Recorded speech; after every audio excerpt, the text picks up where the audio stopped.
Dear students, previous lecture में हम लोगों ने drug and cosmetic act start करा था। ये एक्ट कब आया है? 1940 में आया है। इसके रूल्स कब आए हैं? 1945 में। ठीक है। ऑब्जेक्टिव देखा था हम लोगों ने। ऑब्जेक्टिव क्या है? Import, manufacturing, distribution and sales of drug and cosmetic. कि हम लोगों को ड्रग और कॉस्मेटिक की किस तरह से इंपोर्ट करना है, मैन्युफैक्चरिंग करनी है, उसके लिए क्या रूल्स और रेगुलेशंस है, क्या लॉ फॉलो किए जाते हैं, किस तरह से आपको क्या करना है, वो सब हम इसमें देखते हैं। ठीक है। उसको सेल किस तरह से करना है।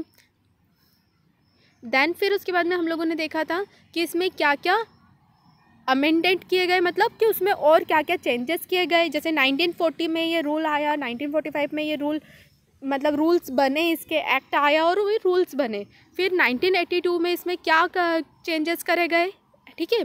तब तक के ये रूल्स और रेगुलेशंस चले। जैसे जैसे आगे बढ़ते हैं हम लोग, आगे आगे जाते हैं तो चीज़ें चेंजेस होती है, मतलब चेंजेस आते हैं, हमारी लाइफ साइकिल में चेंज आता है, अधिकतर चीज़ें चेंज होती है। तो सेम इसी तरह से चीज़ें जब चेंज होती है तो उसमें रूल्स भी हमें चेंज करने पड़ते हैं। तो सेम इसी तरह से कुछ रूल्स, कुछ शेड्यूल्स इसमें ऐड करे गए और कुछ शेड्यूल इसमें से हटाए गए थे। ठीक है। जैसे शेड्यूल एक्स इसमें ऐड करा गया और EIL जो है वो डिलीट करा गया। ठीक है। GMP, schedule M for GMP और Y इसमें इंट्रोड्यूस किए गए। सबसे इम्पॉर्टेंट है GMP। GMP में हम लोग क्या देखते हैं? इसका फुल फॉर्म है गुड मैन्युफैक्चरिंग प्रैक्टिस। इसका मतलब होता है कि आप जब मैन्युफैक्चरिंग कर रहे हैं ड्रग की, जब तो उसमें आपको क्या क्या रूल्स फॉलो करने हैं, क्या नहीं करने हैं। देन हमने डेफिनेशंस देखी थी। आयुर्वेद क्या होता है, सिद्धा क्या होता है, यूनानी क्या होता है। देन फिर हमने सेंट्रल लाइसेंस क्या होता है उसके बारे में देखा। ड्रग क्या होती है। ठीक है। मैन्युफैक्चरिंग क्या होता है, मैन्युफैक्चर क्या होता है, मतलब जहाँ पे हम लोग कुछ बनाते हैं, किसी ड्रग की मैन्युफैक्चरिंग करना मतलब उसको बनाना, उसे हम लोग क्या बोलते हैं? मैन्युफैक्चरिंग। शेड्यूल टू एक्ट के बारे में हम लोगों ने देखा था लास्ट लेक्चर में। देन फिर अब हम बात करेंगे schedules to the rules. Schedule A. Schedule A किसके लिए है? ये सबसे इम्पॉर्टेंट है। आपको कॉम्पिटिटिव एग्जाम्स में भी इसे पूछा जाता है कि शेड्यूल ए बताओ किसके लिए है, बी बताओ किसके लिए है, तो आपको पता होना चाहिए। Schedule A, pro forma for application for the licence issue and renewal. Licence को इशू करवाने के लिए और उसे रिन्यूअल करवाने के लिए आपको इसकी ज़रूरत पड़ती है। शेड्यूल ए फॉलो किया जाता है। Schedule B, rates of fees for test और एनालिसिस। देखो शेड्यूल ए फॉर एप्लीकेशन। ठीक है। ए का मतलब क्या है? ए का क्या हो जाएगा? एप्लीकेशन। तो प्रो फार्मा क्या होता है? मतलब एप्लीकेशन के लिए हम शेड्यूल ए देखते हैं। ठीक है। इस तरह से याद करना। लाइसेंस इशू करवाने के लिए जब हम लाइसेंस देते हैं, रिन्यूअल करवाने के लिए जो आपका मेडिकल का जो लाइसेंस बनता है ना, वो सब रिन्यूअल करवाना है, उसे देना है, तो उसके लिए आपको कौन सा रूल शेड्यूल फॉलो करना पड़ता है? Schedule A. Schedule B, fee for test analysis of the by the central drug laboratory और द गवर्नमेंट एनालिस्ट।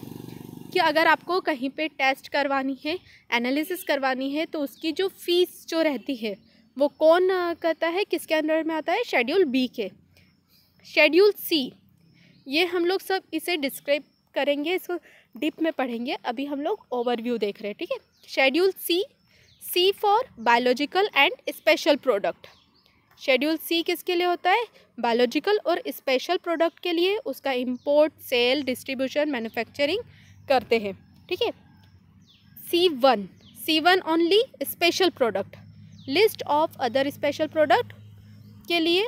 देन फिर D, the list of drug exempt from the provision of import of drug. D से मतलब पता चल रहा है आपको? D मतलब डी किसके लिए है? ड्रग के लिए। डी फॉर ड्रग, जैसे ए फॉर एप्लीकेशन था, सेम इसी तरह से डी फॉर ड्रग है।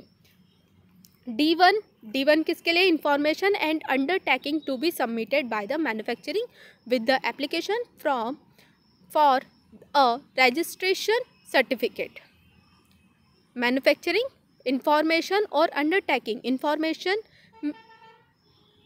To be submitted by the manufacturer, जो मैन्युफैक्चरर है उसके द्वारा जो एप्लीकेशन दी जाती है रजिस्ट्रेशन सर्टिफिकेट के लिए, ठीक है। D2 manufacturing with the application form for registration to a bulk drug, bulk drug के लिए क्या है D2। E1 मतलब लिस्ट ऑफ पॉइजनियस सब्सटेंस, जो पॉइजनस सब्सटेंस है जो कि किसके अंडर में आते हैं, आयुर्वेदिक सिद्धा यूनानी सिस्टम के अंडर में आते हैं, वो किस में आते हैं, शेड्यूल E1 में आते हैं। F ये सबसे इम्पॉर्टेंट है, जो ब्लड कंपोनेंट होते हैं उसके बारे में, और इसके पार्ट 12B, ठीक है। ब्लड कंपोनेंट के बारे में हम लोग किस में पढ़ते हैं, शेड्यूल F में। F1 में 3 पार्ट है, part 1, part 2, part 3। Part 1 applicable to the production of bacterial and viral vaccine, जो वैक्सीन बनती है, जैसे अभी एग्जाम्पल के लिए ले देते हैं, कोरोना की वैक्सीन बन रही है तो वो किसके शेड्यूल के अंडर बन रही है, कौन से किस रूल्स जो फॉलो किए जा रहे हैं वो किस शेड्यूल के किए जा रहे हैं, F1 के, उसमें भी कौन सा, पार्ट 1, ठीक है। Part 2 previous applicable to the production of all sera from living animal. Part 3 provisions applicable to the manufacture and standardization of diagnostic agent bacterial origin। F2 surgical dressing के लिए क्या है, F2 है।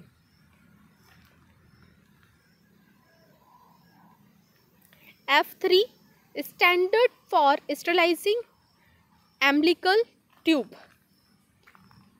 FF ऑप्थेल्मिक प्रिपरेशन के लिए क्या है, FF।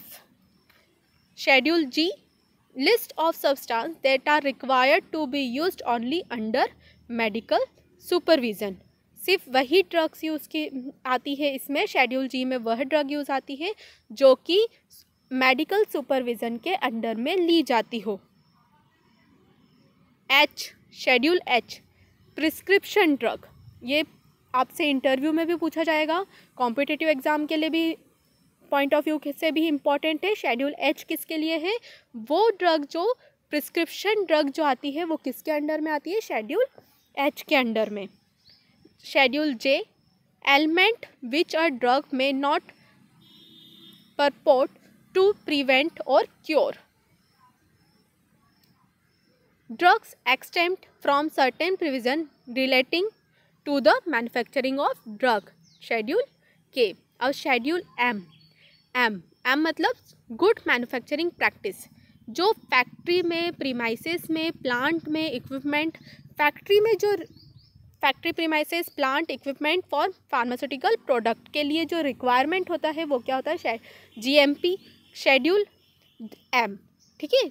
तो पार्ट 1 इसके कितने पार्ट है, 2 पार्ट है, पार्ट 1 एंड पार्ट 2।